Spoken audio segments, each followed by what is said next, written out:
जी student, हम बात कर रहे थे ग्रेविमेट्री की। पहला स्टेप हमने डिस्कस किया है प्रिपरेशन ऑफ दी सॉल्यूशन। जब सॉल्यूशन बन जाएंगे, सैंपल का सॉल्यूशन और रीजन का सॉल्यूशन, फिर रीजन के सॉल्यूशन को हम ऐड करेंगे टू दी सैंपल सॉल्यूशन और फिर उससे प्रिसिपिटेट बनना शुरू हो जाएगा। तो ये सेकंड स्टेप है, फॉर्मेशन ऑफ दी प्रिसिपिटेट। अब ये स्टेप भी इम्पोर्टेंट है, इसको हम केयरफुली करेंगे। और प्रिसिपिटेटिंग जो रिएजेंट है उसको हम ग्रेजुअली आहिस्ता ड्रॉप वाइज ऐड करेंगे to hot solution of the sample, यानी सैंपल के सोल्यूशन को पहले हम गर्म करेंगे। वार्म स्टेट में प्रिसिपिटेट अच्छे बन जाएंगे विद कांस्टेंट स्टिरिंग, और उसको स्टिरिंग भी करेंगे। तो कांस्टेंट स्टिरिंग और गर्म सोल्यूशन ऑफ द सैंपल को जो रीजन का सोल्यूशन हमने बनाया होगा उसको हम ग्रेजुअली आहिस्ता आहिस्ता ऐड करेंगे। ये पिछला जो एग्जांपल हमने लिया था, फॉर एग्जांपल अगर कैल्शियम का सोल्यूशन हमारे पास हो और कैल्शियम को हम प्रिसिपिटेट करना चाहते हैं, तो कैल्शियम के सोल्यूशन को पहले हम गर्म करेंगे, फिर उसको ड्रॉप वाइज ऐड करेंगे ऑक्सैलिक एसिड के सोल्यूशन जो कि प्रिसिपिटेटिंग रीजेंट है। तो ऑक्सैलिक एसिड की सोल्यूशन उसको ग्रेजुअली हम ऐड करेंगे तो कैल्शियम ऑक्सैलेट बनना शुरू हो जाएगा। इस स्टेप को कहते हैं फॉर्मेशन ऑफ दी प्रिसिपिटेट। अभी जो फॉर्मेशन ऑफ दी प्रिसिपिटेट है, इसकी जो फॉर्मेशन होगी या क्रिस्टल बनेंगे वो असल में 3 स्टेप्स में बनते हैं। पहले स्टेप को कहा जाता है सुपर सेचुरेशन, दूसरे स्टेप को कहा जाता है न्यूक्लिएशन और थर्ड स्टेप है क्रिस्टलाइजेशन। 3 स्टेप में ये सारा प्रोसेस मुकम्मल होगा। और ये स्टेप्स हमें तो एक स्टेप नज़र आएगी, बज़ाहिर प्रिसिपिटेशन होगी, फॉर्मेशन ऑफ द क्रिस्टल बन होगी इन द सोल्यूशन में, लेकिन असल में ये कंप्लीट होती है 3 में। और इन 3 को हम इसलिए पढ़ेंगे क्योंकि जो क्रिस्टल बनते हैं, प्रिसिपिटेट बनती है, उसकी प्रॉपर्टीज़ डिपेंड करती है इन तीनों स्टेप्स पर। इन स्टेप्स को जब हम कंट्रोल तरीके से करेंगे, एहतियात से करेंगे, तो फिर रिजल्ट अच्छे आ जाएंगे। अब पहला क्या है? पहला स्टेप है सुपर सेचुरेशन। जब हम इनिशियली प्रिसिपिटेटिंग रीजेंट को ऐड करेंगे टू द एनालाइट सोल्यूशन, तो सोल्यूशंस में प्रिसिपिटेट के आयंस ज़्यादा हो जाएंगे देन नॉर्मल। फॉर एग्जांपल अगर इक्विलिब्रियम पर दोनों आयंस की जो कंसंट्रेशन है वो 10-5 मोल्स पर लीटर हो हर एक की। फॉर एग्जांपल अगर हम मालूम कर रहे हो क्लोराइड आयन की कंसंट्रेशन को और उसको हम ऐड करेंगे सिल्वर आयन, तो सिल्वर आयन और क्लोराइड आयन की जो इक्विलिब्रियम कंसंट्रेशन है वो है 10-5 मोल्स पर लीटर। तो अगर इससे इसकी कंसंट्रेशन ज़्यादा हो जाए तो सोल्यूशन बन जाएगा सुपर सेचुरेटेड। तो ये सुपर सेचुरेटेड सोल्यूशन ऑटोमेटिकली बन जाता है जब हम वो ग्रेविमेट्रिक एनालिसिस करेंगे, जब हम ड्रॉप वाइज एडिशन करेंगे of the reagent into the sample solution, तो जो नीचे सोल्यूशन है वो ऑटोमेटिकली सुपर सेचुरेट हो जाएगा with ions of the precipitate. अब ये super saturated state of the solution है, इसमें जो आयंस ऑफ द प्रिसिपिटेट है वो इक्विलिब्रियम की कंसंट्रेशन से ज़्यादा होंगे, उसकी कंसंट्रेशन से ज़्यादा होंगे। So the super saturated state is highly unstable and tends to approach equilibrium. अब ये जो स्टेट है ये हाईली अनस्टेबल होगा और ये इक्विलिब्रियम की तरफ जाएगा।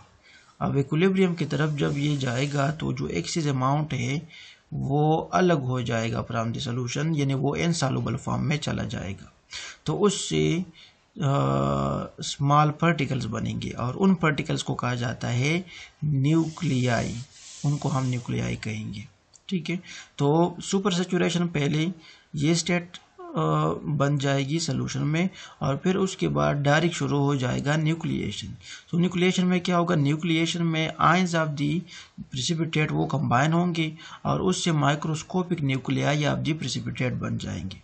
फॉर एग्जांपल अगर कैल्शियम ऑक्सैलेट की बात हम करेंगे तो कैल्शियम आयन और ऑक्सैलेट आयन कंबाइन होंगे और कैल्शियम ऑक्सैलेट के माइक्रोस्कोपिक पार्टिकल बन जाएंगे जो हमें नज़र नहीं आएंगे।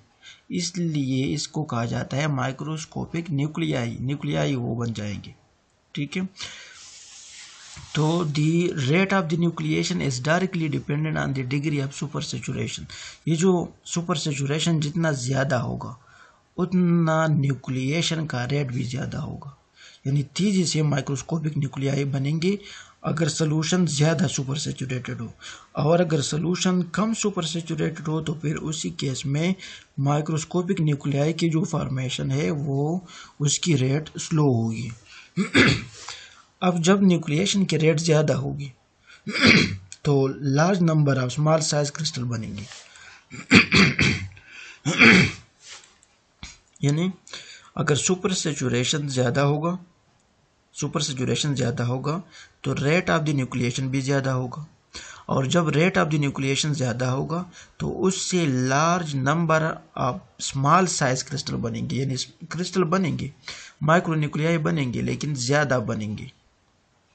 तो ये जो है ये असल में ये हम नहीं चाहते। हम चाहते हैं कि क्रिस्टल लार्ज साइज बने और उसके नंबर कम हो, ये ज़्यादा अहम है ग्रेविमेट्री में। तो इसको हम बाद में डिस्कस करेंगे कि इसको कैसे कंट्रोल किया जाएगा और किस तरह हम लार्ज साइज क्रिस्टल बना सकेंगे।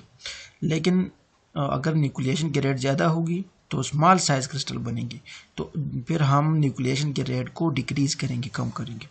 अब न्यूक्लिएशन जो है ये प्रोसेस, इसको स्टार्ट करने के लिए ये चीज़ें ज़रूरी है कि ये सोल्यूशन में मौजूद हो। ये न्यूक्लिएशन इन चीज़ों से स्टार्ट हो जाएगी। अगर कोई डस्ट पार्टिकल मौजूद हो तो न्यूक्लिएशन स्टार्ट हो जाएगी। कोई स्क्रैचेस मौजूद हो ऑन द वेसल सरफेस, जिस कंटेनर में हम एक्सपेरिमेंट कर रहे हो, ग्रेविमेट्री कर रहे हो, अगर उसकी इनर लाइनिंग पर कोई स्क्रैचेस मौजूद हो तो वो भी इनिशिएट करेगी न्यूक्लिएशन को। अगर हम कोई स्मॉल क्रिस्टल ऐड कर ले, बाहर से कोई सीड ऐड कर ले ऑफ दी प्रेसिपिटेट, तो उससे भी न्यूक्लिएशन स्टार्ट हो जाएगी। स्टीयरिंग से भी न्यूक्लिएशन स्टार्ट होती है, तो स्टीयरिंग इसलिए हम करते हैं। तो स्टीयरिंग और डस्ट पार्टिकल्स वगैरह ये सारी चीज़ें इंपॉर्टेंट है न्यूक्लिएशन को स्टार्ट करने के लिए। तो नॉर्मली स्टीयरिंग को किया जाता है। डस्ट पार्टिकल इसलिए हम ऐड नहीं करेंगे क्योंकि वो फिर इम्प्योरिटी इंक्रीज हो जाएगी। तो नॉर्मली स्टीयरिंग को हम करेंगे, स्टीयरिंग से न्यूक्लिएशन इंक्रीज हो जाती है या जल्दी हो जाती है। अब जो थर्ड स्टेप है, जब न्यूक्लिएशन हो जाएगी उसके बाद क्रिस्टलाइजेशन शुरू हो जाएगा। क्रिस्टलाइजेशन क्या है कि जो माइक्रो न्यूक्लियाई बन जाते हैं न्यूक्लिएशन प्रोसेस में, वो फिर साइज में ग्रो करेंगे, वो बढ़ेंगे, उसकी साइज इंक्रीज होती जाए क्योंकि उसके सरफेस पर मज़ीद आयंस जो है वो प्रेसिपिटेट होंगे, वो डिपॉजिट होंगे। तो छोटे स्मॉल जो न्यूक्लियाई होते हैं वो ग्रेजुअली बड़े होते जाएंगे। तो इसकी इस ग्रोथ को हम कहते हैं क्रिस्टलाइजेशन, और इससे जो बड़े पार्टिकल्स बनेंगे वो फिर हमें नज़र आना शुरू हो जाएंगे। तो वो इस प्रोसेस को इसलिए हम कहते हैं क्रिस्टलाइजेशन। सो जो प्रेसिपिटेशन प्रोसेस है वो इन 3 स्टेप्स में मुकम्मल होगा। पहले होगा सुपर सेचुरेशन, यानी सोल्यूशन सुपर सेचुरेट हो जाएगा with ions of the precipitate. दूसरे आयन से नहीं, जो आयंस ऑफ द प्रेसिपिटेट है, फॉर एग्जांपल कैल्शियम ऑक्सलेट, तो उसमें कैल्शियम आयन, ऑक्सलेट आयन, उससे सोल्यूशन प्रेसिपिटेट होगा। अगर हम सिल्वर क्लोराइड को प्रेसिपिटेट करना चाहते हो तो फिर सिल्वर आयन क्लोराइड आयन से सुपर सेचुरेट हो जाएगा सोल्यूशन। फिर उसके बाद न्यूक्लिएशन स्टार्ट हो जाएगी, यानी माइक्रोस्कोपिक पार्टिकल बनेंगे पहले, फिर वो ग्रो करेंगे, उससे बड़े साइज क्रिस्टल बनेंगे, तो उसको कहा जाता है क्रिस्टलाइजेशन। तो ये सेकंड स्टेप है फॉर्मेशन ऑफ दी प्रेसिपिटेट, जो 3 स्टेप्स में कंप्लीट हो जाएगी।